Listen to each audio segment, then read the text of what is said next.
Sebelumnya Assalamualaikum warahmatullahi wabarakatuh. Selamat malam Bapak Ibu. Selamat malam. Nggih, semuanya sehat nggih. Terima kasih sudah bergabung di room ini. Jadi di sini kegiatannya itu adalah grup sharing. Jadi di sini bukan saya bermaksud menggurui Bapak Ibu, tapi di sini saya ingin sharing kepada Bapak Ibu tentang pengalaman saya untuk melaksanakan aksi nyata modul 1.4 itu tentang budaya positif. Ini adalah rangkaian dari pendidikan guru penggerak angkatan 8. Kemudian untuk budaya positif di sini nanti yang dibahas itu ada 6 poin. Di antaranya yang pertama itu tentang disiplin positif dan nilai-nilai kebajikan. Kemudian yang kedua itu tentang kebutuhan dasar manusia. Kemudian yang ketiga itu tentang motivasi perilaku manusia. Yang keempat tentang posisi kontrol guru. Yang kelima itu tentang keyakinan kelas. Kemudian yang terakhir atau yang keenam itu tentang segitiga restitusi. Yang pertama di sini adalah disiplin positif. Jadi makna disiplin, Bapak Ibu semua selama ini memahami makna kata disiplin itu seperti apa? Mungkin ada yang bisa mengutarakan makna disiplin itu menurut Bapak Ibu seperti apa? Melaksanakan pekerjaan sesuai dengan aturan yang sudah ditetapkan. Oke. Jadi di sini menurut modul 1.4 itu ternyata disiplin itu adalah dari kata disiplina. Nah, di sini artinya itu belajar. Jadi disiplin itu ternyata artinya belajar. Untuk disiplin positif itu adalah merupakan salah satu cara penerapan disiplin yang bertujuan untuk menumbuhkan kesadaran serta memberdayakan peserta didik tanpa imbalan penghargaan atau reward, ancaman atau hukuman. Jadi di sini intinya itu disiplin itu adalah untuk bertujuan untuk menumbuhkan kesadaran. Jadi bukan karena dipaksa, tapi berdasarkan kesadaran dari peserta didik. Karena di sini kita membahasnya tentang peserta didik. Jadi kesadaran dari peserta didik dan memberdayakan mereka.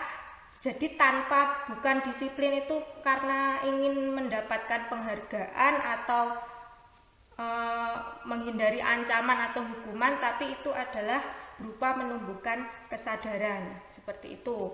Kalau sebagai pendidik itu tujuannya untuk menciptakan peserta didik yang memiliki disiplin diri sehingga mereka berperilaku itu mengacu kepada nilai-nilai kebajikan dan memiliki motivasi intrinsik. Dari intrinsik itu dari dalam, kemudian untuk perubahan perilaku ke arah yang lebih baik. Apa sih nilai-nilai kebajikan? Nilai-nilai kebajikan itu adalah nilai yang disepakati bersama, yang lepas dari suku bangsa, agama, bahasa maupun latar belakangnya. Kemudian contoh-contoh nilai kebajikan? Nah, di sini ada contoh-contohnya itu yang ada di 6 dimensi profil pelajar Pancasila, yaitu beriman dan bertakwa kepada Tuhan Yang Maha Esa dan berakhlak mulia, kemudian berkebinekaan global, gotong royong, mandiri, kreatif, dan bernalar kritis. Itu adalah nilai-nilai kebajikan. Kemudian yang kedua tentang kebutuhan dasar manusia. Kebutuhan dasar manusia itu ada 5 kebutuhan dasar manusia. Yang pertama untuk bertahan hidup. Jadi bertahan hidup itu contohnya itu adalah untuk mendapatkan makanan, kemudian pakaian, tempat tinggal, keamanan dan kesehatan. Kemudian yang kedua, kebutuhan dasar manusia yang kedua itu adalah kasih sayang dan rasa diterima. Jadi rasa diterima, dipedulikan, berbagi, kerjasama, menjadi bagian dalam kelompok itu adalah kebutuhan dasar manusia. Kemudian yang ketiga itu tentang penguasaan. Jadi penguasaan itu ada indikatornya, yaitu tentang harga diri, keinginan untuk dianggap, memimpin, berprestasi, diakui dan didengar.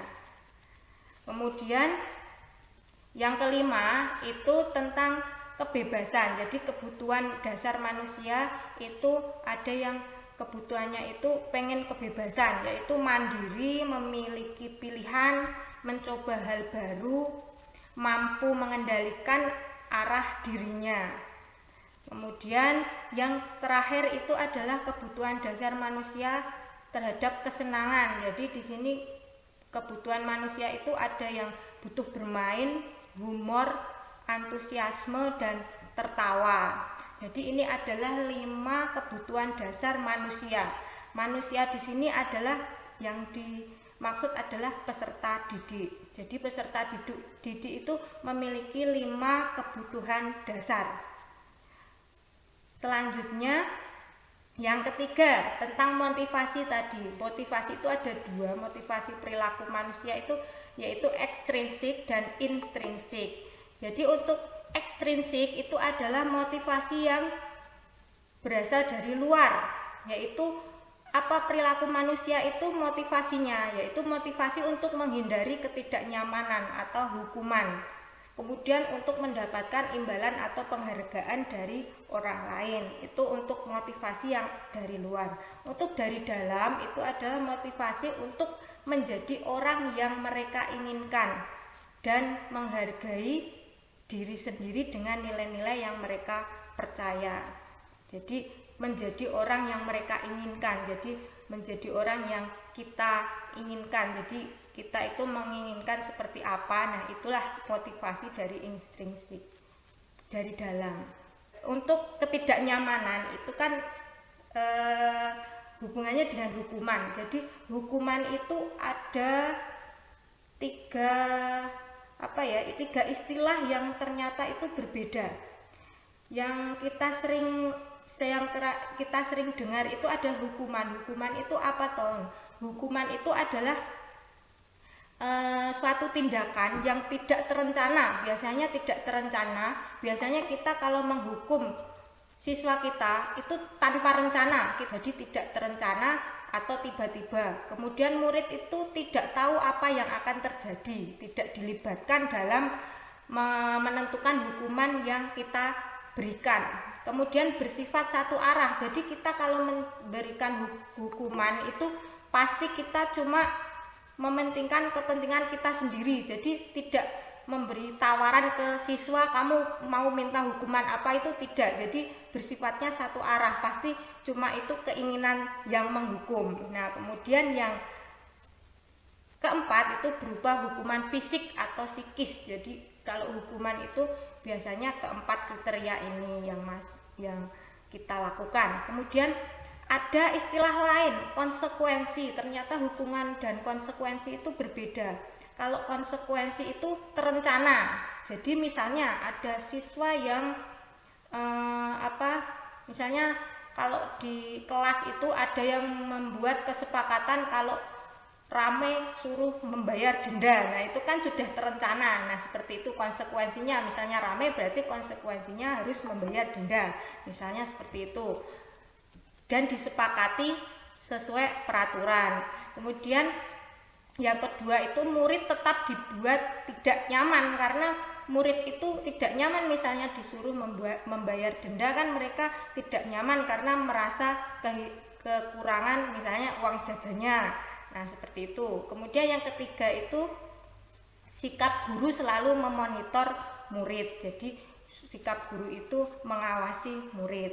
Kemudian ada istilah, nah ini mungkin Bapak Ibu mungkin ada yang sudah dengar juga, ada istilah restitusi. Apa itu restitusi? Nah, ini adalah solusi terbaik ketika kita memberikan istilahnya, memberikan misalnya ada anak yang melakukan kesalahan, kita itu yang kita lakukan itu yang terbaik itu adalah dengan restitusi. Apa itu restitusi? Jadi ini mungkin banyak yang istilah baru ya bagi Bapak Ibu. Mungkin ya ada yang sudah pernah mendengar. Jadi restitusi itu adalah proses menciptakan kondisi bagi murid untuk memperbaiki kesalahan.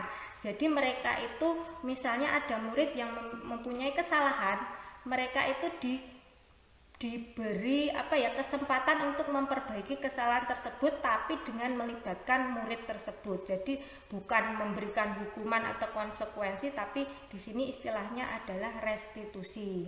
Kemudian yang kedua itu proses kolaboratif yang mengajarkan murid untuk mencari solusi sendiri. Jadi kolaboratif antara guru dan murid untuk menyelesaikan masalah tersebut dengan mencari solusi secara kolaboratif atau kerjasama. Kemudian untuk yang keempat itu posisi kontrol guru. Posisi kontrol guru ini ada 5 Bapak Ibu. Yang pertama itu penghukum. Kemudian yang kedua pembuat merasa bersalah. Yang ketiga teman, sebagai teman. Yang keempat itu sebagai pemantau. Yang kelima sebagai manajer. Apa sih ini posisi kontrol guru? Kelima ini bagaimana contohnya, perbedaannya itu bagaimana? Nah, seperti ini Bapak Ibu. Jadi untuk posisi penghukum itu contohnya, ada murid kita yang tidak memakai atribut lengkap saat upacara bendera. Pasti banyak Bapak Ibu yang melakukan ini. Jadi hormat pada bendera selama 1 jam. Nah, menghukum mereka suruh hormat kepada bendera selama 1 jam. Nah, ini adalah posisi guru yang mempunyai posisi kontrol penghukum. Jadi langsung menghukum dengan fisik berarti ini. Jadi siswa itu suruh hormat bendera selama 1 jam. Nah, ini adalah contoh posisi penghukum. Kemudian yang kedua, pembuat merasa bersalah. Jadi di sini ada murid yang tidak memakai atribut lengkap saat upacara. Guru itu langsung seperti ini. Berapa kali mengatakan seperti ini biasanya kalau posisi pembuat masalah itu kalimatnya itu berapa kali ibu harus memberitahu kamu selalu saja mengecewakan ibu. Nah, seperti itu kan jadi membuat merasa bersalah si murid dengan kata-kata tersebut. Nah, yang ketiga sebagai teman. Nah, kalau ada yang tidak lengkap atributnya, kalau si guru posisi kontrolnya sebagai teman, kalimatnya seperti ini contohnya. Ayo dong ikut aturan sekolah, tolong bantu ibu ya. Sekali ini yang sudah tidak apa-apa, lain kali jangan sampai berbuat seperti ini lagi ya. Nah, kemudian yang keempat sebagai pemantau. Jadi di sini misalnya ada murid yang tidak lengkap atributnya, kalimat yang diucapkan guru itu contohnya seperti ini. Kamu sudah melanggar peraturan sekolah. Kamu tahu konsekuensinya. Setelah upacara kamu beli atributnya ke koperasi dan jangan diulangi lagi. Nah, itu contoh kalimat posisi guru sebagai pemantau. Kemudian yang kelima atau terakhir yaitu sebagai manajer. Nah, ini adalah posisi yang terbaik. Jadi guru itu posisi terbaik kalau ada siswa yang melakukan kesalahan atau melanggar aturan atau kesepakatan kelas itu sebagai manajer. Jadi di sini kalimatnya itu guru mengucapkan seperti ini. Apa kamu tahu kesalahanmu? Jadi guru itu menanyakan ke siswanya, apa kamu tahu kesalahanmu? Jadi siswanya kan jadi bisa mengintrospeksi dirinya kalau dia itu punya kesalahan atau tidak. Kemudian yang kedua, kira-kira bagaimana kamu memperbaiki kesalahanmu? Jadi di sini guru itu memberikan kesempatan kepada siswa untuk memperbaiki kesalahannya dengan mengajak diskusi dan dia mencari sendiri solusinya, seperti itu. Nah, dari kelima contoh posisi kontrol sebagai guru ini, misalnya saya punya kalimat seperti ini Bapak Ibu. Posisi kontrol apakah aku? Jadi kalau kata-katanya seperti ini, saya kecewa sekali dengan kamu. Jadi ini posisi kontrol yang mana yang tepat? Penghukum, pembuat merasa bersalah, teman, pemantau, atau manajer? Mungkin ada yang bisa menjawab Bapak Ibu. Oh, ini sudah banyak sekali ya yang gabung. Makasih nggih sudah bergabung. Mungkin ada yang bisa menjawab. Kalau Iya. yang B, Bu Sukasmi B, Bu Yuni Ya, yang B. B. Mungkin ada yang menjawab yang lain. Pembuat merasa bersalah nggih. Saya kecewa sekali dengan kamu. Coba kita cek ya. Ya, yang betul itu pembuat merasa bersalah. Jadi dengan kata-kata tersebut itu ternyata kita membuat merasa bersalah si murid. Yang kedua, kamu tidak pernah benar melakukannya. Penghukum, pembuat merasa bersalah, teman, pemantau atau manajer? Pemantau. Pemantau. Terus ada jawaban lain?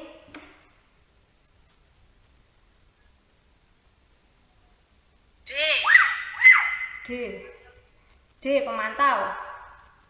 G. Coba kita cek ya. Nah, ini adalah penghukum. Jadi kamu tidak pernah benar melakukannya. Jadi dia langsung mengatakan kalau si anak ini salah. Nah, seperti itu. Jadi ini contoh penghukum. Nah, yang ketiga, contoh ketiga. Apa rencanamu untuk menyelesaikan masalah ini? Nah, ini adalah posisi kontrol yang mana Bapak Ibu? A, B, C atau A, B, C, D atau E? Manajer. Nah, E. Bu Kaspi pun canggih nih nggih. Manajer. Apa rencanamu untuk menyelesaikan masalah ini? Berarti jawabannya manajer nggih. Untuk lanjut. Ayolah lakukan demi ibu ya. Teman. C. C nggih. Teman. Oh iya, benar, teman ya. Terus yang ini. Kalau tidak pernah mendapatkan nilai jika tidak kamu tidak pernah mendapatkan nilai jika tidak mengerjakan tugas.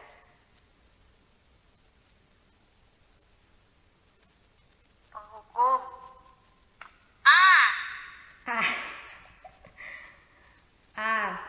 Ada yang lain? Kamu tidak pernah mendapatkan nilai jika tidak mengerjakan tugas. B. D. Membuat merasa bersalah. Membuat D. merasa Membuat bersalah. bersalah. Ada yang lain? Gak ada, ini A sama B ya. Nah, ini posisi pemantau. Jadi guru itu memantau kalau ada siswa yang tidak mendapatkan nilai berarti karena tidak mengerjakan tugas. Seperti itu Bapak Ibu. Ini kebanyakan benar ya, tapi ada yang kurang tepat. Jadi di sini posisi kontrol guru itu ada 5, yaitu penghukum, pembuat merasa bersalah, teman, pemantau, dan manajer. Kalau Bapak Ibu selama ini biasanya sebagai yang mana? Yang penghukum, pembuat merasa bersalah, teman, pemantau, atau manajer yang sudah kita lakukan selama ini? Kebanyakan ya, langsung menghukum kalau ada yang salah ya. A. Ya. B, Bu. A dan B. Oh, Bu Sumarni. Kombinasi berbahaya. Matur nuwun. Nah, kita lanjut ke 5 ya, tentang keyakinan kelas. Nah, di sini mungkin kalau saya sebelum mengikuti PGP ini, keyakinan kelas itu mungkin saya menganggap itu adalah peraturan kelas. Jadi yang selama ini saya lakukan itu membuat peraturan kelas, jadi bukan keyakinan kelas. Ternyata mengapa keyakinan kelas, mengapa bukan peraturan kelas? Ternyata ini dua istilah yang berbeda Bapak Ibu. Jadi keyakinan dan peraturan itu ternyata berbeda. Kalau peraturan itu yang membuat sekolah dan harus ditaati oleh siswa, dan itu bersifat mungkin yang satu arah tadi. Jadi sekolah yang membuat tidak melibatkan murid dalam pembuatan peraturan. Tapi kalau keyakinan kelas itu di sini untuk pembentukan keyakinan kelas itu ada 6 ciri-ciri untuk keyakinan kelas. Yang pertama, bersifat abstrak. Abstrak di sini itu dia itu kata-katanya itu masih belum serinci peraturan kelas. Kemudian berupa pernyataan universal. Nah, pernyataan universal ini yang dimaksud adalah apa ya? Dia itu bersifat luas. Jadi mungkin masih apa ya, mirip dengan abstrak tadi. Kemudian dibuat dalam pernyataan positif. Nah, kalau peraturan kan kita biasanya membuat peraturan itu dilarang membuang sampah sembarangan. Nah, kalau di keyakinan kelas itu dibuat menjadi pernyataan positif. Jadi tidak ada dilarang, tapi buanglah sampah di tempatnya. Nah, jadi dirubah menjadi kalimat positif. Jadi tidak ada kata-kata dilarang itu dihilangkan. Jadi dirubah menjadi pernyataan positif. Kemudian sedikit saja agar mudah diingat. Jadi tidak banyak sampai 10, 20. Keyakinan kelas itu cuma sedikit dan mudah supaya mudah diingat. Kemudian sesuai dengan kondisi kelas dan sekolah sehingga mudah diterapkan. Jadi melihat kondisi di sekolah dan kelasnya masing-masing. Kemudian semua warga sekolah atau kelas itu dilibatkan saat membuat keyakinan kelas. Jadi semua siswa itu dilibatkan, guru dan siswa. Nah, di sini ada contoh saya sudah mempraktekkan membuat keyakinan kelas di kelas 5. Di sini itu anak-anak saya suruh menuliskan semua yang ada di pikiran mereka. Bagaimana kelas kita nantinya. Nah, mereka saya suruh menulis di papan tulis. Kemudian semuanya yang ditulis oleh siswa tersebut kita simpulkan menjadi dari itu kalau nggak salah itu ada 12 atau 13 yang ditulis siswa, itu saya ringkas menjadi 7. Ternyata ada yang lebih mirip-mirip seperti disiplin waktu. Nah, disiplin waktu ini ada siswa yang menuliskan itu datang tepat waktu sama tidak membolos. Nah, itu saya masukkan ke disiplin waktu. Nah, disinilah kenapa bersifat abstrak dan universal itu tadi. Jadi disiplin waktu itu sifatnya luas. Jadi bisa datang tepat waktu, mengerjakan tugas, mengumpulkan tugas tepat waktu, tidak membolos. Nah, itu masuk ke disiplin waktu seperti itu.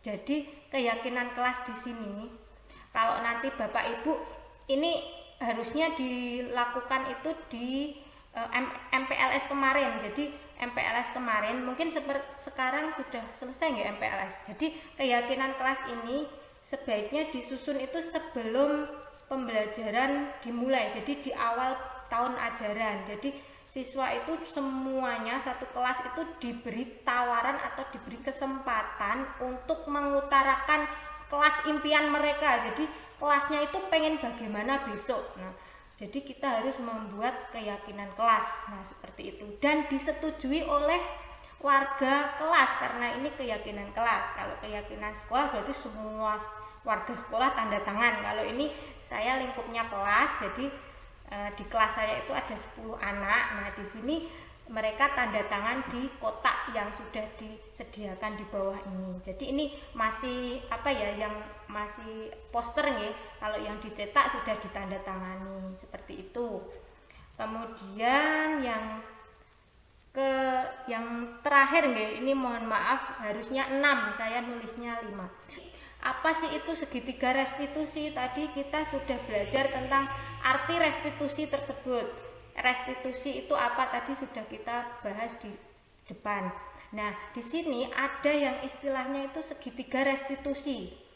Jadi segitiga restitusi ini adalah suatu proses dialog yang dijalankan oleh guru agar dapat menghasilkan murid yang mandiri dan bertanggung jawab. Jadi segitiga restitusi ini ada tahapannya. Yang pertama itu menstabilkan identitas, validasi tindakan yang salah. Kemudian yang terakhir itu menanyakan keyakinan. Jadi untuk menstabilkan identitas itu, siswa ketika mereka ada melakukan kesalahan, kita itu tidak mengejas dia salah, tapi kita menstabilkan identitasnya dulu. Jadi kita tanya, misalnya ada anak yang misal kok datang ke sekolah terlambat. Nah, jadi bukan langsung dihukum, tapi kita menstabilkan identitas langkah pertama. Bagaimana caranya? Jadi kita tanya dulu. Jadi siswa itu mungkin diajak ke ruangan yang berdua. Jadi tidak di depan umum marah-marahi itu tidak. Jadi diajak ke ruangan, terus diajak diskusi, ditanyai kenapa kamu kok terlambat. Jadi ditanyai dulu kenapa kamu terlambat dan alasannya apa. Nah, validasi tindakan yang salah ini adalah alasannya apa, menanyakan alasan kenapa dia terlambat. Kemudian menanyakan keyakinan. Jadi keyakinan kelas kan tadi disiplin waktu. Nah, kita menanyakan ke anak, apa keyakinan kelas yang kamu langgar kalau terlambat. Nah, bagaimana cara menyelesaikannya kalau kamu melanggar keyakinan kelas tersebut. Jadi kita tidak langsung menghukum, tapi kita mengajak diskusi, berdialog, kemudian menghasilkan murid yang mandiri. Mandiri di sini adalah mencari solusinya sendiri, tapi dengan arahan guru, dengan pertanyaan-pertanyaan segitiga restitusi tersebut. Jadi di sini untuk yang pertama, menstabilkan identitas itu contoh kalimat guru untuk menstabilkan identitas itu contohnya seperti ini. Berbuat salah itu wajar. Jadi dengan kata-kata seperti itu. Kemudian yang kedua, tidak ada manusia yang sempurna. Ibu atau bapak juga pernah melakukan itu. Nah, seperti itu. Kemudian yang keempat, ibu atau bapak tidak mau mencari siapa yang salah, tapi ibu ingin mencari solusi dari permasalahan ini. Kemudian yang terakhir, kamu berhak merasa begitu. Nah, ini adalah kalimat-kalimat untuk menstabilkan identitas anak yang melakukan kesalahan atau pelanggaran atau mengganggu teman atau seperti itu. Kemudian yang kedua, validasi tindakan yang salah. Nah, di sini contohnya kalimat yang bisa disampaikan oleh guru itu, kamu pasti punya alasan mengapa melakukan hal itu. Jadi kita menanyakan alasan ke anak kenapa melakukan hal itu. Kemudian yang kedua, padahal kamu bisa melakukan yang lebih buruk lagi dari ini ya. Nah, seperti itu. Kemudian yang ketiga, kamu patut bangga karena telah melindungi sesuatu yang penting buatmu. Kemudian yang keempat, kamu melakukannya karena mempertahankan sesuatu yang penting bagimu. Nah, ini untuk validasi tindakan. Kemudian yang ketiga itu menanyakan keyakinan. Jadi di sini yang dimaksud keyakinan itu keyakinan kelas. Jadi apa keyakinan kelas kita? Jadi misalnya ada yang terlambat, kita tanyai menanyakan keyakinan. Apa keyakinan kelas kita terkait kamu yang terlambat? Jadi dia melanggar keyakinan apa? Misalnya disiplin waktu tadi. Nah, yang kedua, nilai-nilai apa yang telah disepakati bersama. Nah, terus seperti apa gambaran sebuah kelas yang ideal menurut kamu? Kemudian kamu ingin menjadi orang seperti apa? Nah, seperti itu. Jadi ini contoh-contoh kalimat ketika melakukan dialog segitiga restitusi. Nah, di sini saya pernah mempraktekkan contoh penerapan segitiga restitusi. Di sini ada 3 anak yang tidak memakai kaos kaki. Jadi di SD saya itu kebanyakan, hampir semua anak laki-laki itu sukanya kalau istirahat sepatunya dilepas. Nggak tahu kenapa sepatu pasti dilepas, kemudian kalau masuk itu mereka memakai lagi, tapi kaos kakinya tidak dipakai. Nah, di sini mereka saya panggil. Ternyata ada yang memberikan alasan. Yang pertama ini Mas Dimas itu katanya hilang. Mungkin karena dicopot dan hilang atau dijahili temennya, itu nggak tahu, tapi dia menyatakan kalau si kaos kaki itu hilang. Kemudian Mas Erlan ini alasannya adalah karena gerah, kalau pakai kaos kaki itu gerah. Dan Mas Dias ini juga menyatakan kalau pakai kaos kaki itu rasanya gerah. Jadi mereka saya ajak diskusi kenapa alasannya kok tidak pakai kaos kaki, dan mereka saya ajak menyelesaikan masalah tentang kaos kaki ini. Katanya mereka ingin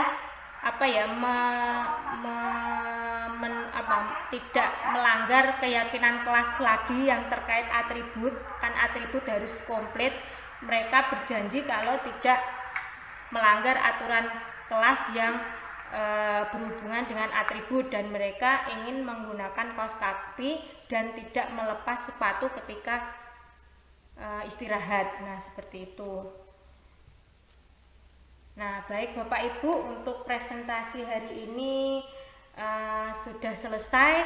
Mungkin ada tanggapan, saran, atau pertanyaan dari Bapak Ibu terkait budaya positif yang sudah saya paparkan. Monggo, mungkin ada masukan atau kritikan atau malah pertanyaan, saya persilahkan. Monggo Bapak Ibu. Mungkin Bu Sumarmi nggih, monggo. Monggo Bu.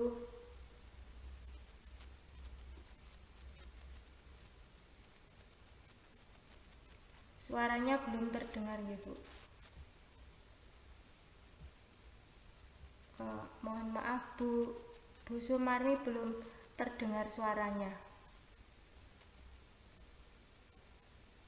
Masih di mute.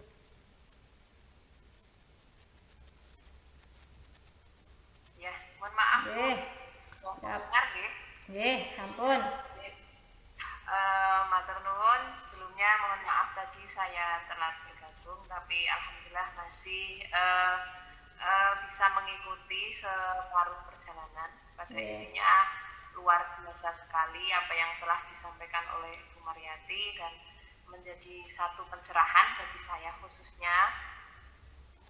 Dan yang ingin saya tanyakan Bu terkait yang terakhir tadi Bu sampaikan segitiga restitusi, begitu nggih? Itu ketika Ibu menerapkan segitiga restitusi itu apa kendala atau mungkin kesulitan yang Ibu alami? Kemudian misalnya itu ada, itu bagaimana Ibu mengatasi hal tersebut, mengatasi kesulitan-kesulitan yang Ibu hadapi tersebut. Oke, mungkin itu saja Bu Mariati. Terima kasih. Matur nuwun nggih Bu Sumarmi nggih. Jadi saya melakukan segitiga restitusi itu baru pertama kali karena ada tugas PGP. Nggih, saya jujur karena itu baru pertama kali saya mendengar segitiga restitusi dan saya praktekkan. Jadi contohnya seperti tadi yang tidak memakai kaos kaki, dan yang kedua itu ada anak yang contohnya itu yang kukunya itu diberi pewarna. Nah, itu juga saya kasih solusi dengan segitiga restitusi tersebut. Nah, kendalanya di sini adalah yang pertama. Jadi kalau menerapkan segitiga restitusi yang ketiga langkah tadi, kalau menurut saya, kalau kata-kata yang sesuai di modul itu, kalau menurut saya itu seperti tidak harus plek seperti yang di modul. Misalnya harus seperti ini kalimatnya, itu tidak. Jadi kita harus mengembangkan, karena kalau kita plek dengan modul itu ternyata malah kaku. Kalau kita berkomunikasi dengan siswa dengan kalimat yang sudah ditentukan itu malah kaku, jadi kita ngalir. Mungkin yang saya lakukan itu sebenarnya sudah segitiga restitusi, tapi kalau dimasukkan itu nggak ada kalimat yang saya kalau dihubungkan dengan yang di modul itu nggak nyambung, nggak ada yang kalimat yang saya ucapkan sesuai di modul, tapi saya kembangkan sendiri dengan kalimat dan bahasa saya yang bisa dimengerti anak. Tapi ternyata hasilnya itu, jadi kita itu ternyata kalau menggunakan segitiga restitusi itu memang jadi membuat anak itu mandiri, dan mereka itu mencari solusinya, mereka menyadari sendiri kesalahannya, mencari solusinya bareng-bareng dengan guru, dan mereka juga terlatih untuk tanggung jawab. Jadi tanggung jawab di sini adalah tanggung jawab untuk memperbaiki kesalahan yang mereka lakukan untuk memperbaiki dengan ke arah yang lebih baik, seperti itu. Ya, terima kasih. Ya, mungkin ada dari teman-teman ini, banyak teman-teman dari teman kuliah yang saya undang. Monggo mungkin unjuk bicara teman-teman yang saya undang. Ini ternyata banyak yang gabung ya, terima kasih Bapak Ibu, ini sudah memenuhi undangan saya. Ini dari berbagai sekolah. Nggih, monggo Pak Cahyo. Nggih, izin share saja. Nggih. Bu Mariati. Nggih, Pak. Beberapa saat yang lalu saya ikut kegiatan juga di BPJP. Nggih. Nggih. Terus saya ketemu istilah yang jawabannya saya temukan malam ini tentang sudah tidak boleh diberlakukannya reward and punishment di kurikulum merdeka. Nah, punishmentnya ternyata diganti dengan restitusi. Tapi rewardnya ini yang saya belum mendapatkan jawaban. Kalau kita berbicara hitam dan putih, pasti ada hitam ada putih. Kalau reward punishmentnya diganti dengan restitusi, kira-kira rewardnya diganti nggak ya? Karena katanya sudah tidak boleh sama sekali kan sekarang reward itu diterapkan. Sekadar sharing saja. Terima kasih Bu Mariati. Terima kasih Pak Cahyo. Terima kasih Pak Cahyo. Terima kasih atas jempolnya Pak Cahyo. Mungkin nanti disambung diskusi lagi ya Pak Cahyo ini pengalamannya lebih banyak dari saya. Nanti malah saya yang belajar dengan Pak Cahyo nanti. Terima kasih. Kalau tidak ada yang bertanya atau memberikan tanggapan atau saran lagi, mungkin kita akhiri Bapak Ibu. Sudah tidak ada, mungkin ada yang mau memberikan semangat untuk saya. Ini masih perjalanannya masih panjang. Semangat Bu Mariati. Oke Bu, matur nuwun. Ada 6. Siap. Oke.